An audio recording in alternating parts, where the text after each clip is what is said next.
नमस्कार दोस्तों। Israel Iran युद्ध से एक बहुत बड़ी खबर निकल कर आ रही है।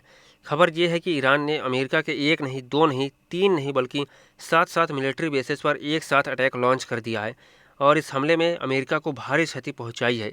ये हमला इतना कैलकुलेटेड और सटीक था कि गल्फ देशों में जो स्थित अमेरिकी सैन्य ठिकाने थे उन पर लगे कम्युनिकेशन और रडार सिस्टम या उनके आसपास के जितने भी ढांचे थे उन्हें पूरी तरह नष्ट कर दिया गया, जो इस पूरे मिलिट्री बेस की सुरक्षा के लिए जिम्मेदार थे।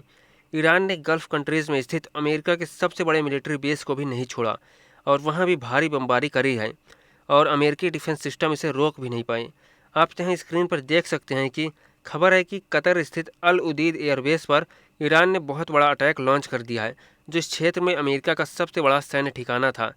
जिससे अब अमेरिका के लिए मुश्किलें बढ़ गई है, क्योंकि अब उसके पास ईरान से आ रही मिसाइलों को डिटेक्ट करने के लिए पर्याप्त रडार सिस्टम नहीं होंगे, जिससे हमें आने वाले वक्त में अरब देशों पर और भारी बमबारी देखने को मिल सकती है।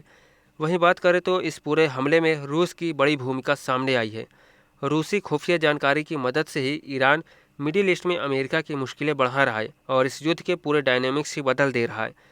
जहां पहले लग रहा था कि अमेरिका ईरान के सुप्रीम लीडर को मारने के बाद कुछ ही दिनों में युद्ध जीत लेगा, तो अब ऐसा कुछ होता हुआ नहीं दिख रहा। बल्कि ईरान की तैयारियां देखकर तो लगता है कि वो इस युद्ध को कई महीनों तक लड़ने में सक्षम है। और तब ये और ख़तरनाक हो जाता है जब इस युद्ध में रसिया ईरान का सपोर्ट कर रहा हो।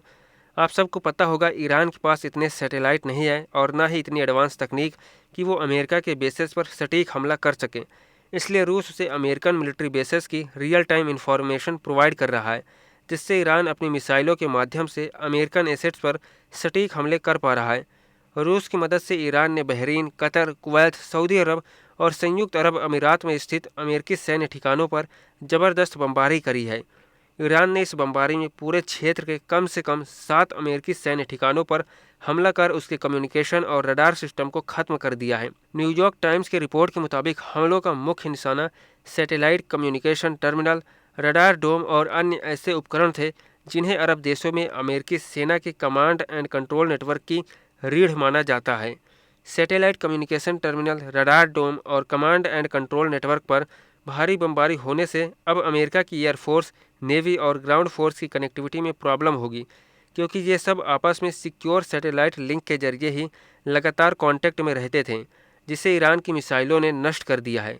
वहीं रडार सिस्टम नष्ट होने से अब ईरान के विमान, मिसाइल या ड्रोन को दूर से डिटेक्ट करना काफ़ी मुश्किल होगा, जिससे अब ईरान गल्फ कंट्रीज़ की बहुत आसानी से बमबारी कर सकेगा।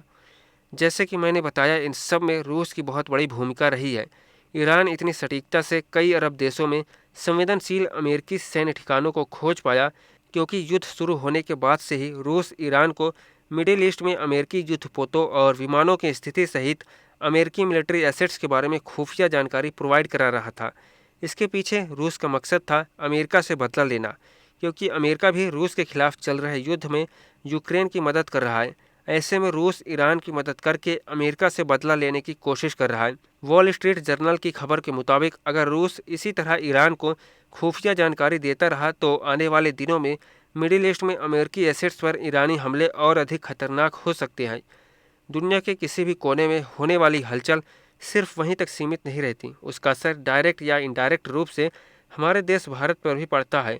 बदलती ग्लोबल पॉलिटिक्स, नए अलायंस, ट्रेड वॉर, कॉन्फ्लिक्ट्स, हर एक डेवलपमेंट हमारी इकॉनमी, सिक्योरिटी और फ्यूचर को कहीं न कहीं प्रभावित करता है। अगर आप चाहते हैं कि वर्ल्ड पॉलिटिक्स से जुड़ा कोई भी ज़रूरी अपडेट आपसे मिस ना हो, तो अभी हमारे चैनल को सब्सक्राइब कर लीजिए।